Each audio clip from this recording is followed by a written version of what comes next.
మీ business ఏదైనా మీ ఊర్లో promotion చేయాలంటే అది సుమన్ టీవీతోనే సాధ్యం. ఇప్పుడే సంప్రదించండి. సర్వమత ప్రార్థనలతోని సకల జనుల సమ్మె ద్వారా ఆనాటి ఉద్యమ నేత తెలంగాణ తొలి ముఖ్యమంత్రి కేసీఆర్ గారు తెలంగాణ రాష్ట్రం ఏర్పడిన తర్వాత ముఖ్యమంత్రి పదవి చేపట్టిన తర్వాత అన్ని మతాల్లో ఉన్నటువంటి ఔన్నిత్యాన్ని ప్రజలకు తెలియజేయాలి. అన్ని పండుగలు కూడా పేదవాళ్ళు ఘనంగా సంతోషంగా నిర్వహించాలని చెప్పి అన్ని పండుగలకు కూడా అధికారికంగా 10 ఏళ్ల పాటు నిర్వహించినటువంటి విషయం మనందరికీ కూడా తెలుసు. అందులో భాగంగా క్రిస్మస్ సందర్భంగా అధికారికంగా ఫీస్ట్ నిర్వహించడం, పేదలకు దుస్తులు పంపిణీ చేయటం, రంజాన్ సందర్భంగా ఇఫ్తార్ ఏర్పాటు చేయటం, దుస్తులు పంపిణీ చేయటం, బతుకమ్మ సందర్భంగా మహిళలకు మరి చీరలు పంపిణీ చేయటం, అధికారికంగా గ్రామ దేవత అనేటువంటి బోనాలను కూడా అధికారికంగా చేయడం మనం 10 ఏళ్ల పాటు చూసినాం. కానీ బాధాకరం, ఈ సంవత్సర కాలంలో అమలు కాని మాటలు చెప్పి అమలు కాని హామీలు చెప్పి ప్రభుత్వానికి వచ్చినటువంటి కాంగ్రెస్ ప్రభుత్వం ఏది కూడా పట్టించుకొని పరిస్థితులు మనం చూస్తున్నాం. ఇదే కాకుండా మీరు ఇచ్చినటువంటి హామీలు నెరవేర్చాలని చెప్తే ప్రతిపక్ష నాయకులపైన ప్రతీకార చర్యలు అంటున్నారు. ప్రజాపాలన పోయింది, ప్రతీకార చర్యలకు పాల్పడుతున్నారు. మరి ఈ సందర్భంగా ఇప్పటికైనా ఈ రోజు నుంచి అయినా కూడా ఆ దేవుళ్ళు కాంగ్రెస్ ఆలోచన విధానాన్ని సన్మార్గంలో నడిపించే విధంగా మరి క్రిస్మస్ సందర్భంగా కూడా ప్రార్థనలు చేస్తున్నాం. ఈరోజు హైదరాబాద్ బ్రాండ్ ఇమేజ్ని దెబ్బకొట్టే విధంగా కుట్రపూరితంగా మరి ఏం ఆలోచనలు ఏమో తెలియదు కానీ మరి హైడ్రా పేరిట పేదల ఇండ్లతో పాటు అనేక మరి కార్యక్రమాలు చేపడుతుంటే రియల్ ఎస్టేట్ అంతా కూడా డమైలమైంది. పేదలందరూ కూడా రోడ్డు మీదకి వచ్చిండ్రు. ఈరోజు హైడ్రా కాకుండా అనేక అవినీతి కార్యక్రమాలు చేపట్టడం జరిగింది. దీన్ని వెలుగులోకి తీసుకొచ్చి ప్రజల పక్షాన పోరాడుతున్నటువంటి బీఆర్ఎస్ పార్టీ నాయకులపైన మరి పెద్ద ఎత్తున కుట్రలు చేసి మరి అవినీతి ఆరోపణలు మోపి ఈరోజు వారిపైన కూడా మరి కుట్రలు చేస్తున్నారు. ఈరోజు ఫార్ములా ఈ పేరిట హైదరాబాద్ బ్రాండ్ ఇమేజ్ని పెంపొందించే క్రమంలో ఆనాటి మరి మంత్రివర్యులు కేటీ రామారావు చేస్తే మరి పెద్ద ఎత్తున పెట్టుబడులు రావటం కాకుండా అనేక కంపెనీలు కూడా హైదరాబాద్కు వచ్చిన పరిస్థితి కనబడ్డది. కానీ ఈరోజు వారిపైన కేసు నమోదు చేసి ఈరోజు మరి ప్రపంచ దేశాల్లోనే హైదరాబాదే కాదు దేశ ప్రతిష్ట కూడా దిగజారే విధంగా మరి కాంగ్రెస్ ప్రభుత్వం చేస్తుంది. దీన్ని తీవ్రంగా ఖండిస్తున్నాం. ఒకప్పుడు సినీ పరిశ్రమ అంతా కూడా చెన్నైకి మద్రాసుకు మరి పరిమితమైనటువంటి సందర్భంలో తెలంగాణ రాష్ట్రం ఏర్పడిన తర్వాత వారికి అనేక రాయితీలు ఇచ్చి మరి ఫిలిం ఇండస్ట్రీని కూడా పెద్ద ఎత్తున మరి హైదరాబాద్లో అదేవిధంగా చుట్టుపక్కల ఉన్నటువంటి జిల్లాలలో పెంపొందించే విధంగా చేసినటువంటి కార్యక్రమాలను కూడా నిన్న మొన్న చూస్తే మరి ఫిలిం ఇండస్ట్రీ కూడా మనోధైర్యం దెబ్బతిన విధంగా వారిని అక్రమ అరెస్ట్లే కాకుండా అనేక కార్యక్రమాలు చేయటం మరి ఈరోజు హైదరాబాద్ ఇమేజ్తో పాటు తెలంగాణ రాష్ట్రమే మరి ఆర్థికంగా దెబ్బతినే విధంగా ఉంది.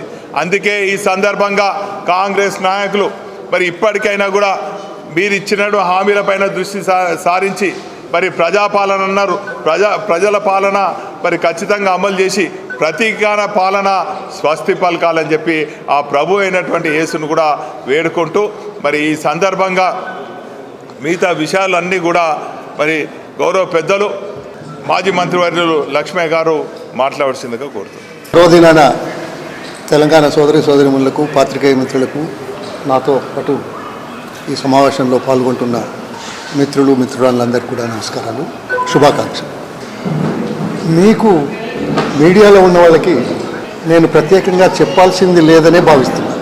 అన్ని కోణాల్లో అన్ని రాజకీయ పార్టీల కార్యక్రమాలు ప్రజల కోసం, ప్రాంతం కోసం ప్రజల చేత ఎన్నుకోబడిన ప్రజాప్రతినిధులు శాసనసభలో ఏ విషయాల మీద ఎప్పుడు ఎందుకు మాట్లాడుతున్నారో మీకంటే ఎవరికి ఎక్కువ. నేనేదైనా చెప్తే రాజకీయ కోణం అని భావిస్తారేమో, నాకు వచ్చిన డౌట్ అది. కానీ వాస్తవాలు ప్రజలకు తెలియడానికి మీతో పాటుగా నా శాయశక్తుల వాస్తవాలను చెప్పడానికి చేసే ప్రయత్నంలో నేను మీ ముందున్నాను తప్ప రాజకీయం చేయడానికి కానే కాదు. రాజకీయాలు చేస్తాం అవసరం, కానీ ప్రజల విషయాల మీద స్పందించే సమయంలో రాజకీయాలకు తావు ఉండకూడదు. నేను చాలా బాధపడుతున్నాను. నేను రోజు ఒక 15 వార్తాపత్రికలు చదువుతా 5-6 గంటలు. తర్వాత అసెంబ్లీ ప్రొసీడింగ్స్ కానీ పార్లమెంట్ ప్రొసీడింగ్స్ కానీ చాలా శ్రద్ధతో ఆమూలాగ్రంగా చూస్తుంటాను, వింటుంటాను, రాసుకుంటాను. తర్వాత నా కామెంట్స్ కూడా పెడుతుంటాను. అప్పుడు చూడండి, నిన్న చివరి రోజు కదా అసెంబ్లీ సమావేశం, అంతే కదా, చివరి రోజు పత్రికల్లో మీ అప్పులే మాకు శాపాలు ఆయన అన్నాడు. ఇంకా చాలా అన్నాడు. హెడ్డింగ్స్ బోలెడు తప్పులు పుట్టెడప్పులు, బోలెడు తప్పులు పుట్టెడప్పులు. ఇగో ఇంకో పేపర్లో బొచ్చెడు తప్పులు పుట్టెడప్పు. అన్ని పేపర్లలో ఉంది, కానీ ఈ హెడ్డింగ్స్ కొద్దిగా తెలవాలని చెప్పి మీ ముందు చూపించాను. ఇప్పుడు ఎన్ని రోజులు అయింది కొత్త ప్రభుత్వం వచ్చి? సంవత్సరం అయిందా? నిన్న మొన్న వచ్చినట్టు కాదా? సంవత్సరం తర్వాత అన్ని ఉత్సవాలు చేసుకొని ప్రజాపాలనని చెప్పుకుంటూ సాక్షాత్తు అసెంబ్లీలో తప్పుడు సమాధానమే కాకుండా మీకు జ్ఞానోదయం ఎప్పుడైంది? అధికారంలోకి వచ్చినాక ఏడాదికా? ఈ జ్ఞానోదయమేనా? మీకు ఆర్థిక స్థితిగతుల మీద ఏమైనా ఎప్పుడైనా ఎన్నడైనా అవగాహన ఉందా? అర్థమైందా? ప్రపంచంలో కానీ దేశంలో కానీ రాష్ట్రంలో కానీ ఆర్థిక స్థితిగతుల మీద మీరు ఎప్పుడైనా ఆలోచించారా? నేను 3 ప్రశ్నలు వేస్తాను. మీరు ఎన్నికల్లో రాజకీయాలు మాట్లాడతారు, హామీలు ఇస్తారు, కాదనలేదు. కానీ ఇచ్చే ముందు ఆలోచించాల్సిన అవసరం ఉందా లేదా?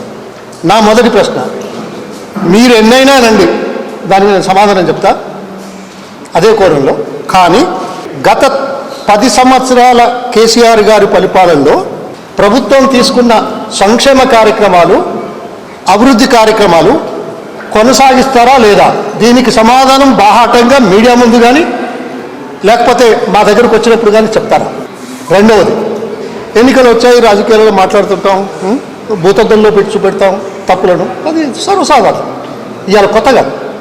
కానీ మీరిచ్చిన 5 గ్యారంటీలు, 6 గ్యారంటీలు, 420 హామీలు, వీటన్నిటికీ ఎంత డబ్బు అవసరం ఉందో చెప్పగలుగుతారా బాహాటంగా ప్రజల ముందు? ఇది రెండవది. మొదటిది అది కంటిన్యూ చేస్తారా లేదా? రెండవది, మీరు ఇచ్చిన హామీలకు ఎంత డబ్బు అవుతుందో, ఎంత డబ్బు అవసరమో మీరు చెప్తారా? మూడవది, అధికారంలోకి వచ్చిన తర్వాత కొత్త విజనరీ ఎవరు లేరు, మేమే ఆలోచిస్తాం. మూసీ ప్రక్షాళన సరే, కాంట్రవర్సీ ఉంది.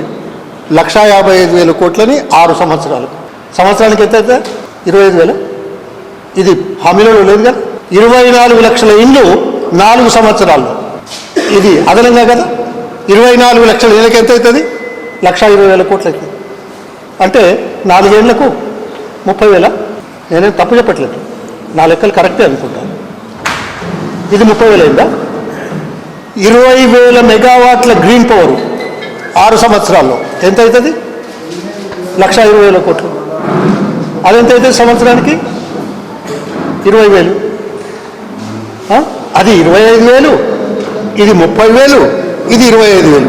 ఎంత అవుతుంది? 75,000-80,000 కోట్లు అదనం. దీనికి తోడు 4th సిటీ అని మరో 16,000 ఎకరాలు తీసుకుంటామని చెప్తున్నారు. మరో 16,000 ఎకరాలకు ఎంత అవుతుందా? ఏమన్నా 1,000 రూపాయలకు వస్తుందా ఎకరం? 2,000 ఎకరం. మీ ఊళ్ళో ఎంత ఉన్నది బాబు ఎకరం అందాలు సగటును? 40 అంతుందా? అవునా? మరి 16,000కి ఎంత అవుతుంది? 6,40,000 అవుతుంది. అంటే ఇది అదనం. మరి ఇంత డబ్బు 75,000-80,000 సంవత్సరానికి ఆ మూడింటికి అయితే ఈ 6,40,000 ఎంత లెక్కలు తక్కువ అయితే క్షమాపణ కోరుకుంటా. ఇది కూడా ఎన్ని సంవత్సరాలు చేస్తారో చెప్తే సంవత్సరానికి ఎంత అవుతుంది. అయితే జరుగుతున్న కార్యక్రమాలకు అడ్డు రాకుండా కొనసాగించే విధంగా ఎన్నికల్లో అధికారంలో రావడం చేసిన మీరు ఏం హామీలు ఇచ్చారో దానికి ఎంత అవుతుందో అది కూడా ఖర్చు పెట్టుకుంటూ ఇది ఖర్చు పెడతారంటే వాళ్ళని నమ్ముతారా? ఆ స్తోమత ఉందా? ఏం మాట్లాడతారా ఈ హెడ్డింగ్ తోటి? బొచ్చడు తప్పులట, తట్టెడు అప్పులట. అవునా? అప్పుల గురించి, దీని గురించి, ఇన్వెస్ట్మెంట్ బడ్జెట్ గురించి మీకేమైనా ఇంగిత జ్ఞానం ఉందా? నేను ఖచ్చితంగా అంటున్నా. ప్రజలను తప్పుదారి పట్టించేందుకు, ప్రజలను మోసగించేందుకు, ప్రజల దృష్టిని మరల్చేందుకు అసెంబ్లీ వేదికగా చేసి మోసం చేస్తున్నారు. ఎందుకు తెలుసా? ఈ రాష్ట్రం గత 10 సంవత్సరాల్లో తెలంగాణ ఏర్పడిన తర్వాత 29 రాష్ట్రాలు, 6-7 కేంద్రపాలిత ప్రాంతాలు. మన ఆర్థిక స్థితిగతులు ఎట్లా ఉన్నాయి?